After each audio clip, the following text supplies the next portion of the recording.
Estamos de volta, começando a segunda hora do Revista Justiça desta sexta-feira, dia 11 de setembro de 2020, 9 horas e 4 minutos. Giro pelo mundo. Um resumo das principais notícias internacionais mais importantes da semana. Nossa convidada é especialista em direito constitucional, filosofia e direitos humanos, estudiosa de assuntos latinos e com livros publicados em vários países, Olívia Ricarte. Bom dia, doutora Olívia Ricarte, que está conosco também aqui pelo Instagram. Bom dia, Sérgio. Bom dia, equipe da Rádio Justiça. Bom dia, amigos da live. E bom dia, amigos ouvintes. É sempre um prazer a gente estar aqui para a gente comentar e contextualizar o amigo ouvinte sobre o que rolou na semana que passou. Bora lá, galera! Então vamos lá, doutora Olívia Ricarte. Primeiro assunto, incêndios nos Estados Unidos e também no Brasil. Isso, a gente começa dando bom dia, né?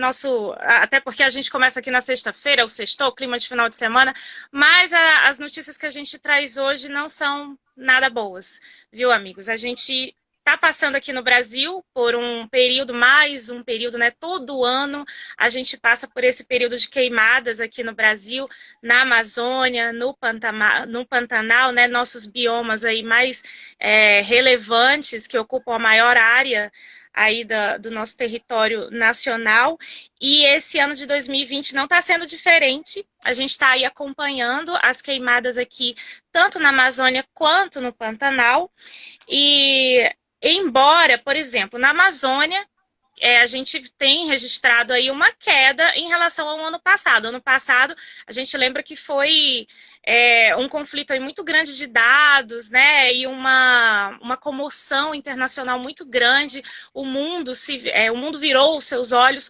para o nosso país, para a Amazônia, com relação ao aumento gradativo e contínuo de queimadas, né? Cada ano parecia que estava aumentando mais. Ano passado a gente teve um recorde histórico. Esse ano a gente teve uma queda significativa, 5,2 de acordo com o INPE, em relação ao agosto do ano passado. Porém, a nossa média histórica continua batendo recorde. E agosto de 2020 a gente bateu o recorde histórico mais uma vez. 12,4% da média histórica. A gente ultrapassou essa média em agosto de 2020. Isso não é nada bom. Mas a gente sempre tem que olhar também por um lado mais positivo, né? E a gente trabalha com o passado mais recente, e aí a gente deu uma leve melhorada, que a gente continue assim para a gente não alcançar mais a média histórica, né? E que essa média histórica fique realmente num passado que a gente não quer repetir. No Pantanal também não está sendo diferente.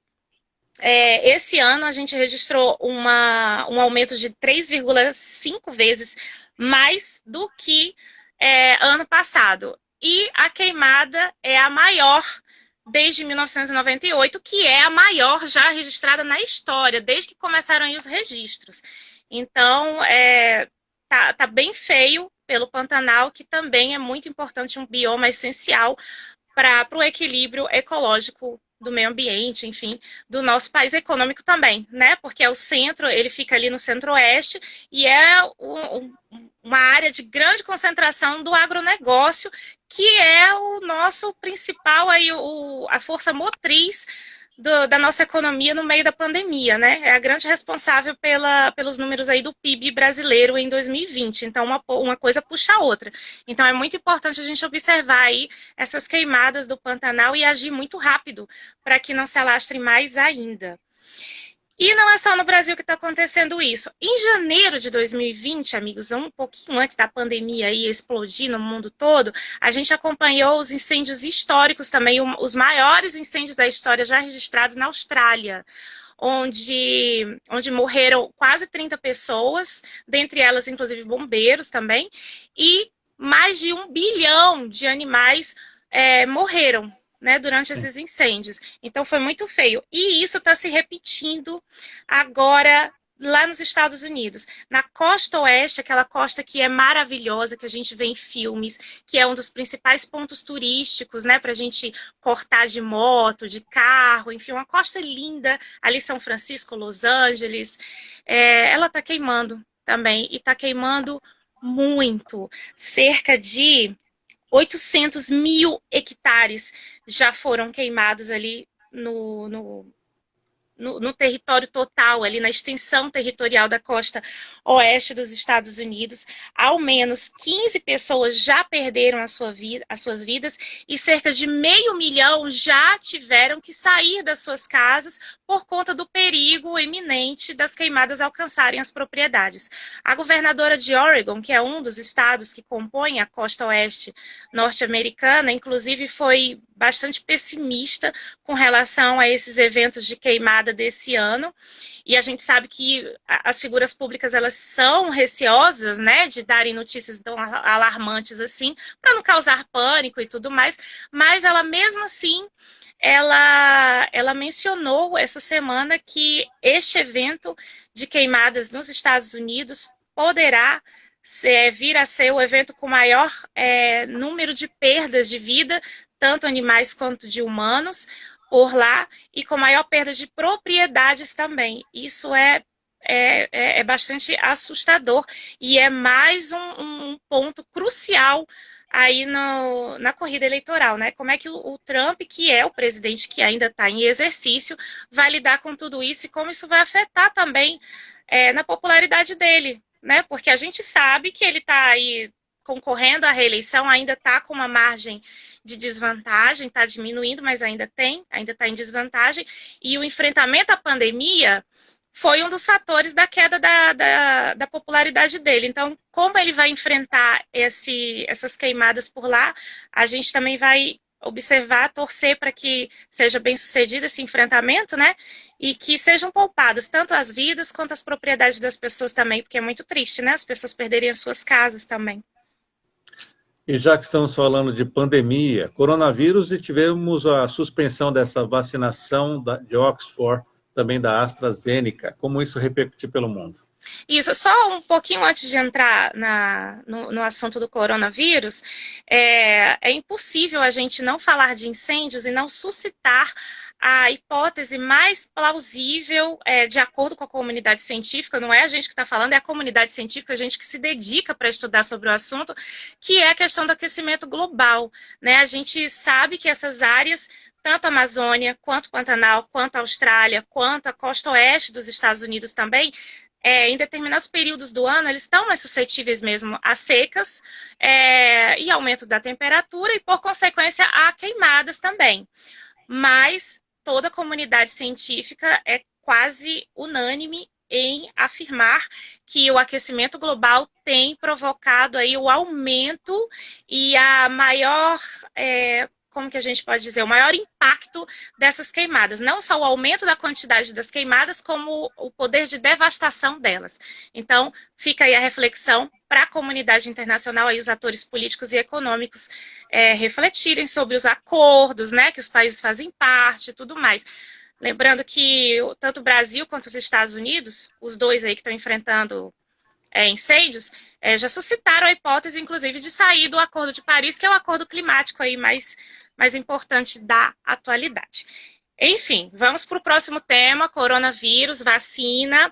A gente está aí tentando retomar aí uma rotina de novo normal. Alguns países têm sido mais bem-sucedidos que outros estão recuando de novo porque os casos estão aumentando. Enfim, sei que essa semana, amigos, o Brasil perdeu a posição de segundo lugar no número de contaminações por coronavírus, perdeu o lugar para a Índia, o que é uma coisa, entre aspas, lógica, né? O irrazoável era o contrário, a gente tem que considerar o número de população do nosso país. O nosso país tem 210 milhões de habitantes, lá tem mais de 1 bilhão, e a gente estava com mais números de infecções e mortes do que eles, né? E o nosso DH também é melhor, então era uma coisa um pouco irrazoável a gente estar aí na frente da Índia. Não que seja uma coisa boa a Índia ter superado, não, a gente não está aqui, né, enfim, celebrando dados nenhum, a gente só celebra a vacina e as quedas, né, dos dados. Mas mesmo que a Índia tenha conseguido aí alcançar o segundo lugar, o triste número, né, de infectados, e ter alcançado o segundo lugar, O Brasil ainda segue um dos epicentros do coronavírus. A nossa média de contaminação tem caído, isso é maravilhoso, mas o número móvel de mortes está estável e a gente começou a retomada no novo normal agora. Então, a gente tem que torcer bastante e se precaver, também é nossa responsabilidade, para que esse número não venha a aumentar. O número de casos caiu, mas o número de mortes continua estável e esse é o dado mais preocupante, não é verdade? E aí a América Latina também essa semana alcançou o número de 8 milhões de casos do coronavírus. Lembrando que o mundo inteiro tem 28 milhões, então é muita coisa. A gente também alcançou, os latino-americanos, nós alcançamos também o número de 300 mil mortes, que equivale a 1/3 das mortes no mundo todo. Então, mesmo que a Índia tenha ultrapassado o número de casos, a América Latina ainda é muito preocupante. A gente não pode esquecer. E a gente está aí na espera da vacina. A América Latina, boa parte dos países, incluindo o Brasil, fechou acordo com a Universidade de Oxford, que está desenvolvendo a vacina junto com o laboratório AstraZeneca. Essa vacina estava em fase final de teste, já estava nos testes práticos, né, com a população, e aí esses testes foram suspensos, e aí a nossa esperança deu uma queda, né, essa semana. A gente que é leigo, a gente não entende muito, a gente ficou pensando, poxa vida, e agora a vacina ficou mais distante ainda, como é que a gente vai retomar a nossa vida, nossas esperanças se esvaindo, né, na verdade, mas calma, amigos, não é para tanto. O laboratório soltou uma nota explicando aí para a gente que é leigo, para a sociedade em geral, o que aconteceu. Quando está na fase de testes, eles vão estudar, vão analisar se tem algum efeito colateral, porque se o efeito colateral for muito grande, não dá para desenvolver uma vacina em massa, né? E aí foi o que aconteceu. Teve um dos voluntários que desenvolveu uma reação que a gente não sabe ainda dizer se essa reação tem relação ou não com a vacina. Então, eles estão analisando o caso e, se a hipótese for descartada, e se Deus quiser vai ser, os testes serão retomados e a previsão de entrega da vacina, propriamente dita, ela completinha, com todos os testes, tudo ok, tá para dezembro. Lembrando que o Trump fez uma promessa de campanha dizendo que vai fazer o possível para que a vacina seja entregue à população em novembro, que é o mês da eleição dele. A vacina de Oxford também, que os Estados Unidos também firmou acordo, né? Então vamos torcer aí para que a reação alérgica desse voluntário não tenha nenhuma relação e que os testes continuem e que a gente possa ter essa vacina o quanto antes, né? A vacinação em massa. E que a gente possa, de verdade, retomar o novo normal, né? Porque até agora a gente está adaptando, né? A gente tem que ter consciência disso. É até interessante citar aqui que teve uma decisão judicial de fevereiro agora deste ano, antes mesmo, né, da pandemia, em que a Vara Federal do Amazonas ela condenou o ente público ao pagamento de indenização por um paciente que desenvolveu a mesma coisa que esse paciente do teste da vacina. Ele desenvolveu essa mielite transversa. Então, esta mielite transversa ela pode ser desenvolvida não só com a vacina específica do coronavírus, mas até ele alega que acabou adquirindo essa mielite pela vacina da H1N1.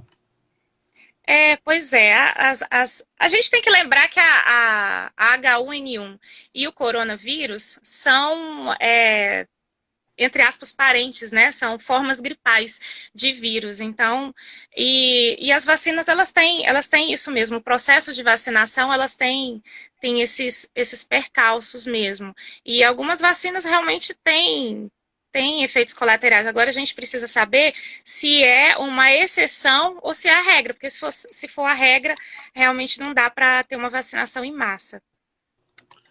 Doutora Olívia, infelizmente o nosso tempo hoje já está esgotado, porque daqui a pouquinho tem a senhora conosco aqui na Rádio Justiça, pelo Facebook do Revista Justiça, a senhora é nossa convidada para falarmos sobre as eleições nos Estados Unidos e vamos falar também sobre o 11 de setembro, com o Dr. Carlo Barbieri, que já está nos aguardando na outra plataforma. Então, você ouvinte, corre lá para o Facebook do Revista Justiça e acompanhe em áudio e vídeo essa transmissão. Doutora Olívia, muito obrigado e até a próxima semana. Um abraço. Eu aguardo vocês na outra plataforma, hein, pessoal? É isso aí, até já. Agora em Até já. Brasília, 9h19, vamos fazer o intervalo.